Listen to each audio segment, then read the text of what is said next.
All right, ladies and gentlemen, today I'm going to go through a list of my top 5 jiu-jitsu specialists in the UFC. Now, if you follow mixed martial arts, the UFC, Pride, all that stuff, you know that when the UFC first was founded in 1993, Brazilian Jiu-Jitsu kind of revolutionized the martial arts world. Hoist Gracie came in, the smaller guy, beating bigger, more powerful opponents and forcing them to submit. It was literally something that hadn't really been seen before unless you were a martial arts aficionado. And that is what really set off Gracie Jiu-Jitsu to become the powerhouse of Jiu-Jitsu that it really is. And also inspired so many fighters from around the world. So as I say, today we're going to go through my top 5 of jiu-jitsu fighters in the UFC. Now, that doesn't mean the best jiu-jitsu people to fight in the UFC. No, because there is some people that were pure jiu-jitsu specialists that did come to the UFC but didn't do too well. You know, if we were picking somebody that was just going to be a jiu-jitsu guy, I'd probably go with Hoist Gracie, a 10-time jiu-jitsu world champion.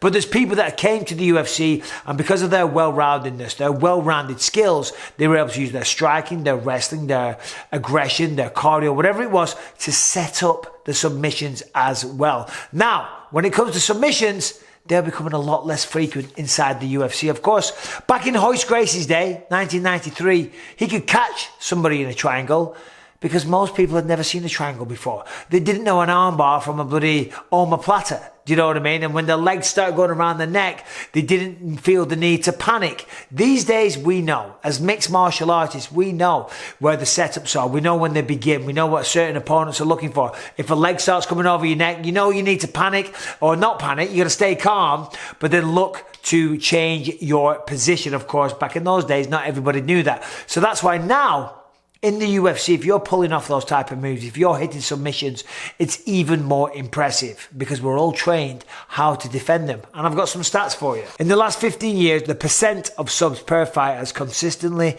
gone down. There's been more KOs than subs every single year since 2006. And often there is double the amount of knockouts than subs in the UFC. And there's never been a year where there's been over 100 subs in that year. But over the last 10 years, every year, there's been over 100 knockouts. As I said, because people know how to defend submissions these days. So, if you're knocking out submissions in this day and age, it's very impressive. That's where I'm going with this. So, without further ado, let's get into the list.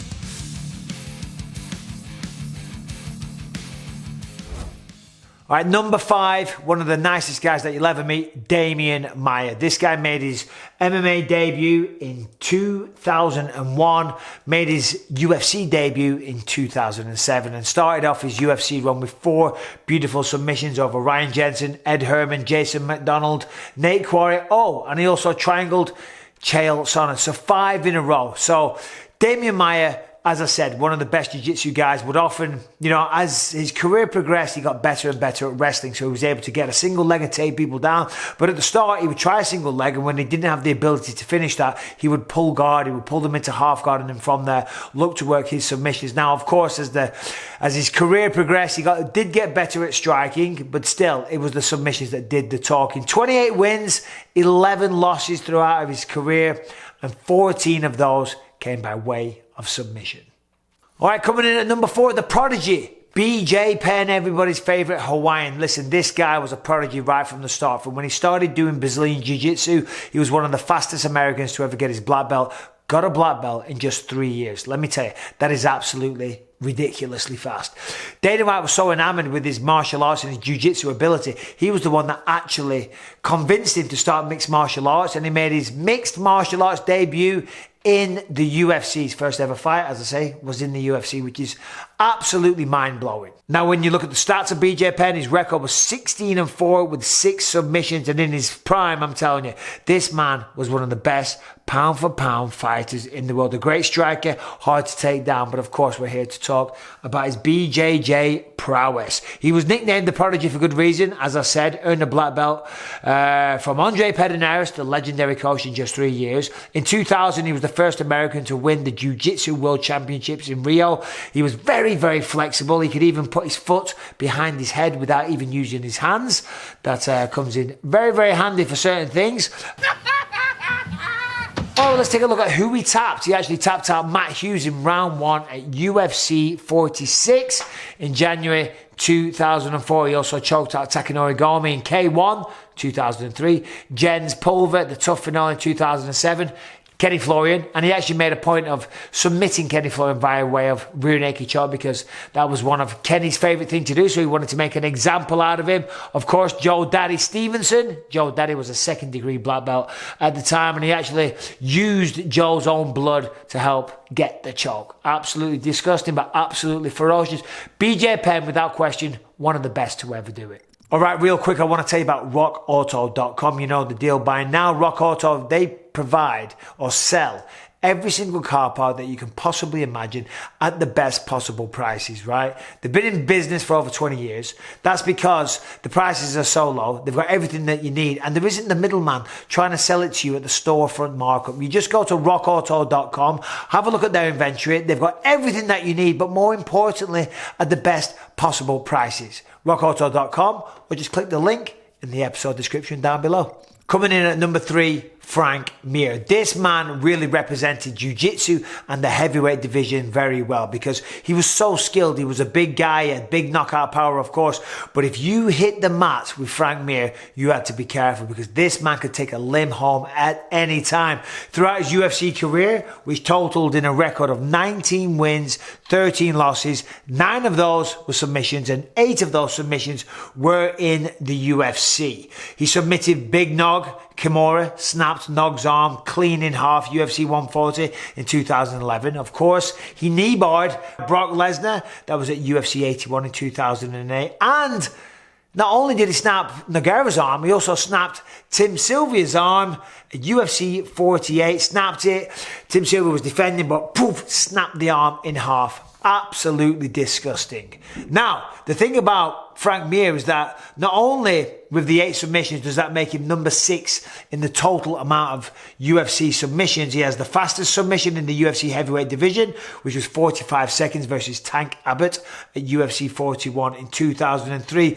But it was the variety. This man was dangerous everywhere on the ground. It wasn't just a case of, oh, I'm good at rear naked chokes, or you come in my guard, I've got a sick armbar. No, you know the prowess and the skill and the diversity of somebody's submission game when they're putting out all the different types of subs. So in the UFC, he had 7 different techniques that he used: the Kimura, the guillotine, the knee bar, arm bar, triangle, and the inside shoulder lock. 8 submissions, 7 different techniques. Come on, man. One of the best to do it. Coming in at number 2, it is the man that got the whole thing started. He set the ball rolling. I am, of course, talking about Hoist Gracie, the legend himself. This man was the first guy to really show the world on the wider scale how effective Brazilian Jiu-Jitsu can be, certainly when you're a smaller guy taking on bigger guys. Now, he came to the UFC, did incredible things. His MMA record was 15-2 with 11 submissions in the UFC. Of course, he was a 3 times UFC tournament champion. The thing about Hoist Gracie is that his 11 submissions, they were an absolute record, and that record stood for almost 25 years. Now, when I was in my prime, I had the record for the most significant strikes, the most amount of fights, the most wins, and all the rest of it. But they've been gone. I've only been retired a few years. Those records have all been broken. Still in the top 5, I'm sure. But still, that just shows how impressive it was for Hoist Gracie, okay? Because his record stood for almost a quarter of a century. Listen, when it comes down to it, Hoist Gracie is an absolute legend in every single way. And he fought many guys that knew what they were doing when it came to grappling. Because it's easy to say, well, hold on, Hoist Gracie in 1993, as I said before, a lot of people didn't know. But he did fight a lot of people that did know. Chief among them, Ken Shamrock. Ken Shamrock was a submission, toe hold, foot lock, knee lock, whatever you want to call it, specialist. He knew a triangle from an omoplata all day long, and he was able to take him out. So therefore, Hoist Gracie absolutely has to be on this list. And listen, at the end of the day, back in those days, the traditional martial artists, while they were all trying to practice their 1-inch punches or their dim marks, trying to take people out with the touch of death, Hoist Gracie revolutionized the world and showed people what real submissions are all about.